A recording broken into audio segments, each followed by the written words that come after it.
பெருமானார் சொன்னாங்க, இத்தகை தஅவத்தல் மظلوம், அநீதி இழைக்கப்பட்டவருடைய துஆவை நீங்கள் பயந்து கொள்ளுங்கள்.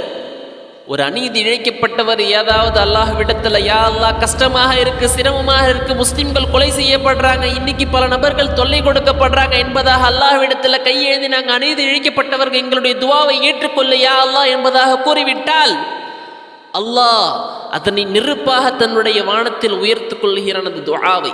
அப்படி மிகவும் சீக்கிரமான முறையில் அந்த துஆ அல்லாஹ் இடத்துல ஏற்றுக்கொள்ளப்படும். அல்லாஹு தஆலா சிறிது நேரம் கொடுத்து பார்ப்பான் எதிரிகளுக்கு. அந்த நேரத்திற்கு பிறகு அல்லாஹு தஆலா பிடித்தான் என்று சொன்னால் அந்த பிடியை விட்டு நகர இயலாது யாராலும். இப்படி அநீதி இழைக்கப்பட்டவருடைய துஆவுக்கு அல்லாஹு தஆலா பெருமதிப்பை வைத்துள்ளான். அந்த துஆவை பயன்படுத்தி கொள்ளுமாறு முஸ்லிம்களிடத்திலும் கேட்டுக்கொள்ளப்படுகிறது.